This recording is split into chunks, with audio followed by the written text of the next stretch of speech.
Gusto de saludarles una vez más. Gracias por estar en nuestro canal. Gracias por acompañarnos en las reflexiones que hacemos todas las semanas. También le agradezco a quienes se suscriben.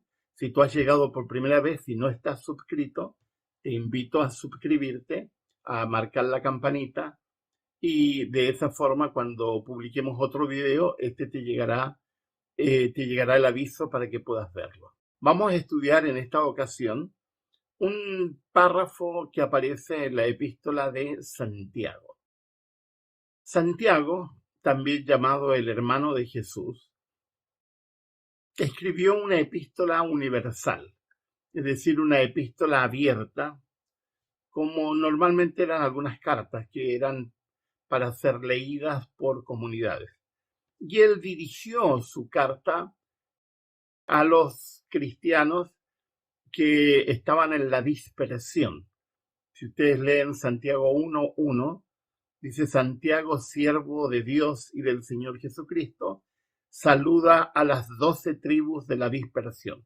Una forma retórica de decir todos los que pertenecen al mundo cristiano que están siendo perseguidos y que se han dispersado. La dispersión de los cristianos cuando empezó la persecución fue una tremenda bendición porque eso permitió que el evangelio se extendiera por todo el imperio romano y un poco más allá. La intención de Santiago específicamente en esta epístola es animar a los cristianos, pero animarlos en el sentido de ser coherentes entre lo que dicen y lo que hacen. Una de las razones por las cuales escribe es porque los cristianos, o muchos de los cristianos a los cuales le escribe, estaban peleados y estaban disgustados entre ellos. Había un grupo que maltrataba a otros con la lengua, es decir, hablando mal de otros, y otro grupo que eran personas con recursos, maltrataban no pagando jornales o salarios como correspondía. Casi toda la epístola está dedicada al asunto práctico, es decir, a un cristianismo que se visualice en nociones cotidianas. Es muy fácil hablar de cristianismo creyendo que ser cristiano es asistir a una iglesia. Oh, si yo asisto a un culto. ¿Y qué? Eso no te hace cristiano. Lo que se hace cristiano es el incorporar los principios de Jesucristo en el día a día, en tu vida cotidiana, en tu relación con tu familia, en la relación con tus compañeros de trabajo, en la relación con tus amigos, con tus compañeros de universidad o de colegio, con tus vecinos. Eso es lo que te hace cristiano. Si eres cristiano solamente el día en que vas a la iglesia, no, perdóname, eso es ser partícipe de un show. Pero cristiano de verdad es aquel que todos los días vive conforme a las enseñanzas de Jesucristo. Por eso nos llamamos cristianos. Hay un mensaje de Santiago que aun cuando fue escrito hace tantos años, tiene sentido para acontecimientos que están ocurriendo hoy. Nuestro mundo cada vez está más complejo. Más guerras. El otro día leía que hay más de 50 conflictos armados en el mundo. Claro, nos impresiona en este momento Rusia y Ucrania, especialmente por el salvajismo de Rusia, pero hay otros lugares donde se hace exactamente lo mismo, solamente que un poco nos acostumbramos. Rusia hizo lo mismo en Siria, arrasar ciudades como Alepo, por ejemplo. Y Siria sigue teniendo un gravísimo problema bélico, una guerra civil que no acaba. Hay lugares en Oriente, hay lugares en Asia, hay lugares en Sudamérica donde están en conflictos, etc. O sea, los conflictos son parte de nuestra historia, lamentablemente. Ahora, en medio de todo esto, de pronto hay desánimo. Dice, ¿hasta cuándo, Señor? ¿Por qué Jesús no viene ya? Es un clamor que escucho todas las semanas. Y es un clamor lícito, entre paréntesis, no es que esté siendo una persona reclamona o quejosa, simplemente expresa un anhelo que todos los cristianos debemos tener. Yo anhelo que Jesucristo venga, anhelo que Jesucristo esté luego para acabar con todas estas historias de salvajismo, de guerras, de muerte, de sufrimiento que vivimos en nuestro mundo. Probablemente allí en la ciudad donde tú estás no hay ejércitos, pero probablemente hay bandas. El otro día hablaba con mi madre y me decía, una viejita de 90 años, y que ya no es como era antes. Claro, ella se refiere a la ciudad donde ella ha vivido casi toda su vida, donde antiguamente se podía llegar a la hora que fuera y no tenías miedo de que nadie te fuera a asaltar. Así que hay otras guerras, otras instancias que están provocando tanto dolor y sufrimiento como la guerra de Ucrania. Ahora, en este contexto, Santiago, sabiendo de que muchos fueron dispersados, que muchos tuvieron que ir a lugares que no querían ir, que tuvieron que enfrentar situaciones para las cuales no estaban preparados, que tuvieron que ver en situaciones de hambre, de frío, de no tener lugar donde dormir, de tener que andar huyendo, escondidos, etc. En ese contexto, Santiago escribe: Tened pues paciencia, hermanos, hasta la venida del Señor.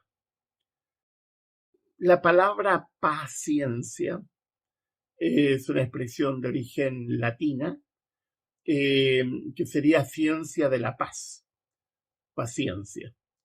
Y hace referencia a estar calmado, estar tranquilo, no estar ansioso.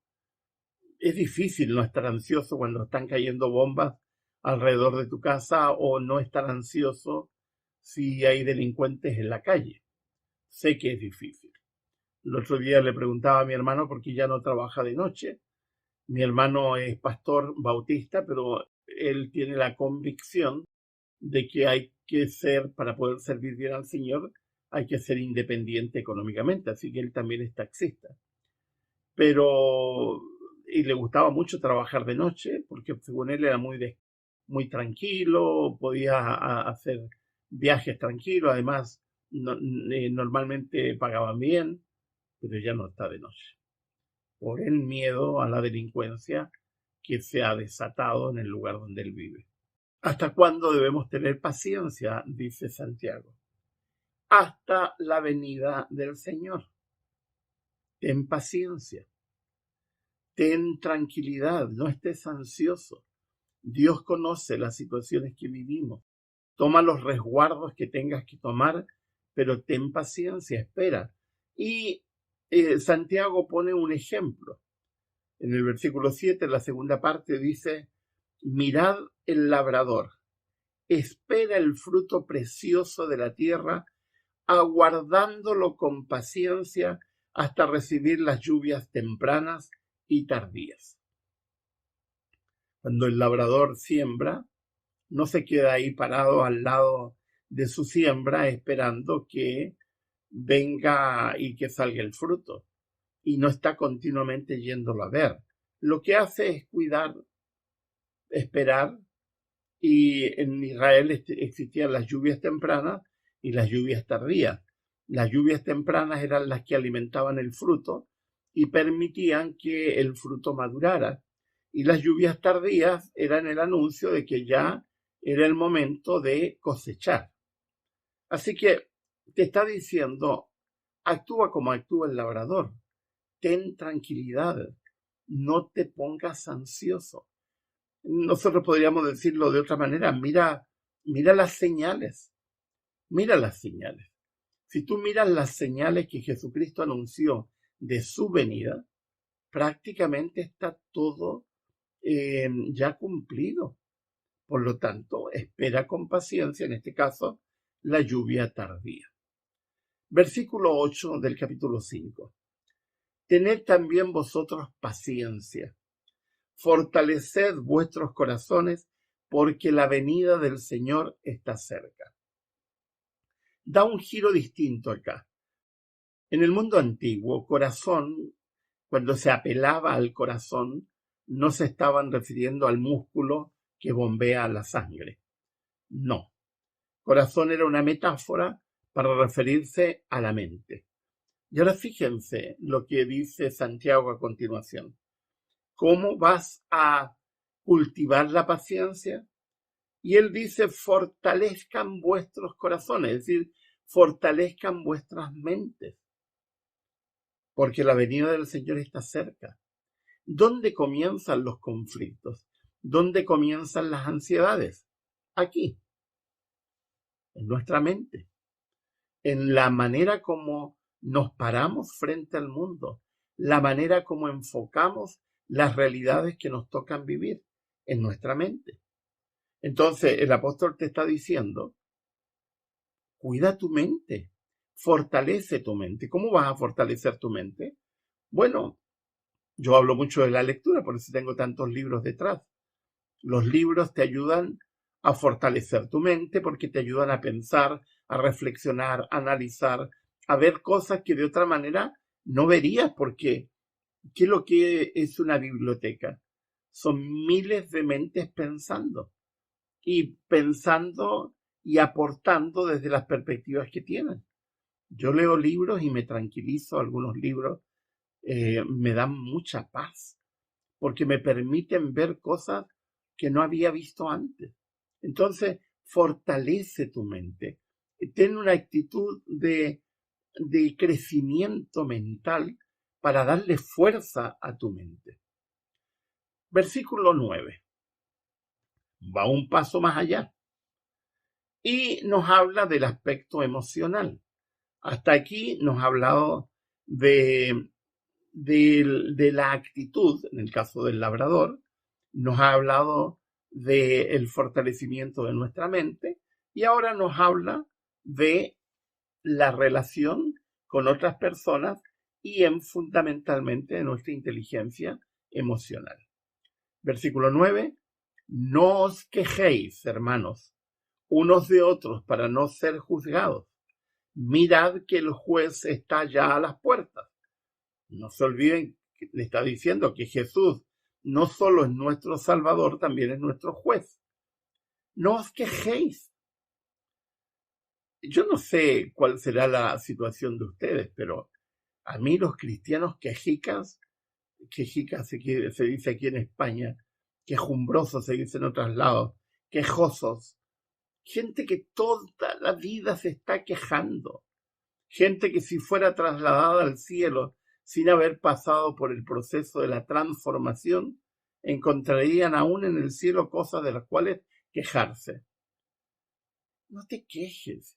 Y él dice, especialmente no te quejes unos de otros. Hay gente complicadísima en nuestro mundo. Hay gente dificilísima. ¿Pero qué sacas con quejarte? No te quejes.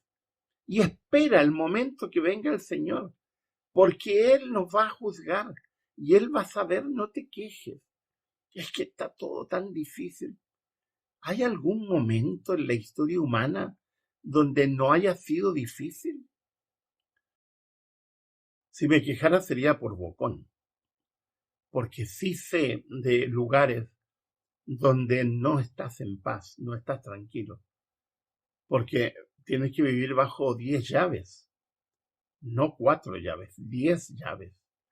No puedes salir a determinadas horas del día porque corres riesgos. Así que ten cuidado con lo que te quejas. O sea, hay gente que se queja porque tiene boca. Yo quejarme sería mal agradecido. Entonces, no tengo derecho a quejarme. Pero hay otras personas que también tienen muchas opciones y se quejan de nada. Yo bromeo mucho a algunos españoles que se quejan de situaciones económicas. Yo creo que tienen la misma mínima idea. Váyanse un tiempito a vivir en algunas zonas de Latinoamérica a ver si se les van a quitar las ganas de seguir quejándose. No se quejen. Las personas quejosas, quejicas, quejumbrosas, son personas que no solamente amargan su vida, le amargan la vida a los demás. Y ahora, ten cuidado, porque Jesucristo está viniendo. Es que no te quejes. Al contrario, deberías tener una actitud de tranquilidad, de felicidad. El Señor está cerca, está viniendo. ¿Qué saco con quejarme? Versículo 10. Santiago va un paso más y les da un ejemplo. Tomad, hermanos, como modelo de sufrimiento y de paciencia a los profetas que hablaron en nombre del Señor. Claro, nosotros nos imaginamos a los profetas siempre hablando como declamando. Oh, ustedes cuídense. Nada, los profetas eran personas de carácter fuerte, tenían que serlo para anunciar lo que anunciaban. Y pasaron por situaciones muy, muy difíciles. Isaías fue perseguido, Jeremías fue perseguido y otros profetas fueron perseguidos. Hebreos 11 habla de asesinados, aserrados, apedreados.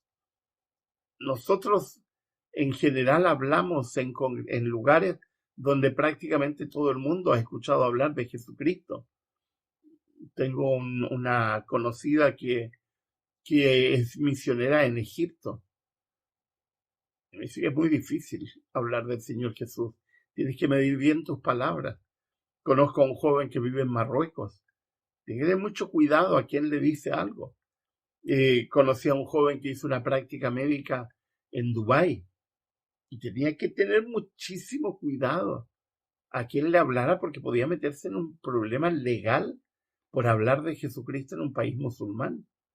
Dice, los profetas lo pasaron pésimo, pero ¿alguna vez escucharon quejas de Jeremías? ¿Quejas de Isaías? Jonás se quejó porque Jonás era un quejica, pero Dios le dio una tremenda lección a Jonás. Pero en general era gente animosa, que aun cuando estaban siendo perseguidos y aun cuando estaban teniendo una situación dificilísima de vivir, seguían adelante con la frente en alto, tranquilos, sabiendo de que estaban haciendo una misión divina de parte de Dios. Te toca vivir situaciones difíciles. Mira a los profetas. Yo no sé si habría soportado lo que soportó Jeremías. Jeremías no fue perseguido por gente desconocida, sino por gente que él conocía muy bien. Ahora, versículo 11. Mirad cómo proclamamos felices a los que sufrieron con paciencia. O sea, míralos a ellos.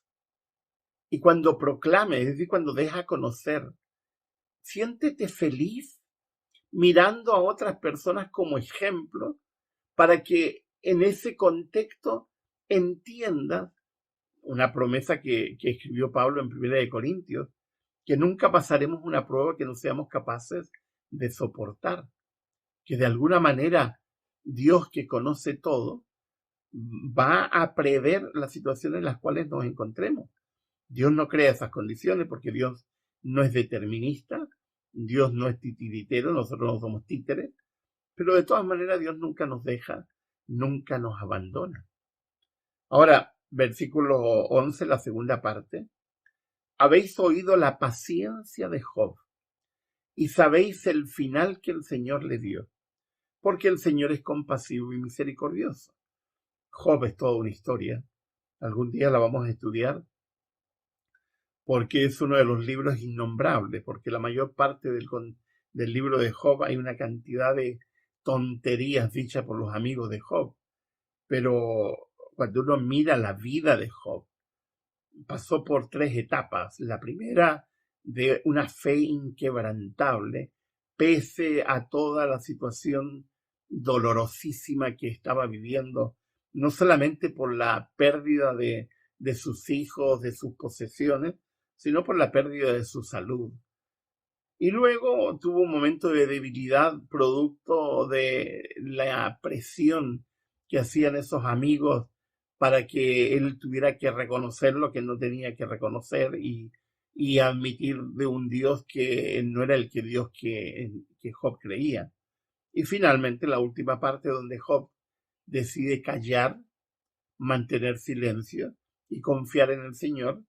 Y dice la Biblia en Job que él, estando en pleno proceso de sufrimiento, es decir, sin haber sido sanado, fue y presentó ofrendas por él y por sus amigos. Y luego cambió totalmente la vida de Job y fue restituido todo, no solamente las posesiones, también fueron restituidos su familia, se recuperó. Un hijo no reemplaza a otro hijo, definitivamente, pero tiene que haber sido un consuelo enorme para Job. Entonces, lo que te está diciendo Santiago es probable que pases por una situación dolorosísima como la que vivió Job, pero no te olvides del final de Job. No te olvides que él pasó toda esa situación y el Señor, que es compasivo y misericordioso, finalmente lo bendijo de una forma extraordinaria. El versículo 12 no lo vamos a mencionar porque creo que no es parte de esta sección, sino de la sección que sigue. ¿Qué hacemos con todas estas enseñanzas de Santiago? Si tuviéramos que resumir esta sección, diríamos paciencia para vivir, mientras viene el Señor. Paciencia. La paciencia se cultiva. La paciencia no es algo que te llega por inteligencia. La paciencia se cultiva. ¿Cómo se cultiva? El apóstol te está dando algunas claves. Se cultiva como el labrador que hace su trabajo y espera el momento para la lluvia temprana y tardía. Se cultiva fortaleciendo nuestras mentes. Se cultiva no siendo quejoso, es decir, teniendo una actitud positiva. Se cultiva mirando a otros y aprendiendo de otros y entendiendo que otros pasaron por situaciones tan conflictivas, pero aún así lograron superarla y pasarla. Y se cultiva siendo feliz en la paciencia, mirando a personajes tan difíciles en su vida como Job, y sabiendo que al final todo lo que vivieron tuvo un final. Ahora yo me quedo con la última frase. El Señor es compasivo y misericordioso. Dios conoce lo que vivimos. Dios conoce lo que sufrimos. Dios conoce las realidades que cada uno de nosotros tiene que enfrentar. Dios conoce. No hagas como que tu sufrimiento, las situaciones que vives no son parte del conocimiento de Dios. No, no es así. Dios sabe, Dios conoce. Así que ten tranquilidad. Dios conoce. ¿Quién es Dios? Dios no hace sufrir, porque Dios no provoca el sufrimiento. Alguien le escuchaba esta semana, bueno, esperemos que Dios, que provoca todas las cosas y que controla todo, quite esta guerra. Eso es absurdo. Dios no forma guerras, tampoco quita guerras. Eso lo forman los humanos. ¿Quién es Dios? Dios no hace guerras, Dios no provoca sufrimiento, Dios no asesina a personas.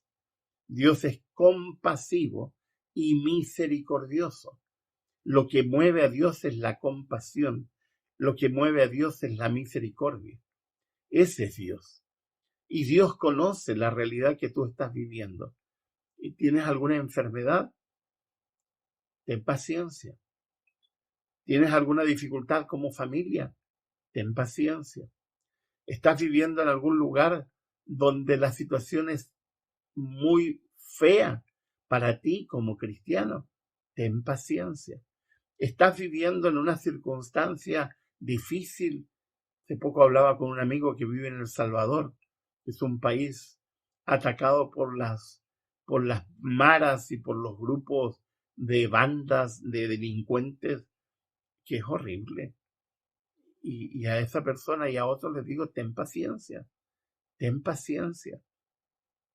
porque la paciencia nos va a ayudar a superar, así como Job, que pacientemente esperó y se mantuvo en silencio, y en algún momento vio cómo todo se disipaba y el Señor le daba la respuesta que no tenía en algún momento. ¿Por qué ocurren las cosas que ocurren en nuestro mundo? No tengo idea. ¿Qué mueve a gente enferma a hacer las cosas que hace? No tengo idea. Quisiera estar por algunos segundos en la mente de Putin para saber por qué es tan maquiavélico, tan malvado, tan, tan frío. Claro, es psicópata. Los psicopáticos tienen esos rasgos de frialdad frente a la existencia que los hace ser de esa forma. Pero hay maneras de entender. Ahora, en todo este sufrimiento, en todas las circunstancias que nos toque vivir, no olvidemos que el Señor es compasivo y el Señor es misericordioso y el Señor siempre nos va a acompañar, aun cuando haya momentos tan oscuros que no seamos capaces de ver la luz al final del túnel. Tal como debe pasar gente que está viviendo situaciones muy, muy difíciles en nuestro mundo. Que Dios te bendiga, que el Señor te acompañe y que en la situación que estés viviendo no pierdas de vista que Dios es compasivo, que Dios es misericordioso y que está a las puertas y que está viniendo y que no retarda su venida y que pronto le veremos viniendo en las nubes de los cielos para rescatar a todos aquellos que han creído en Él. Que Dios les bendiga.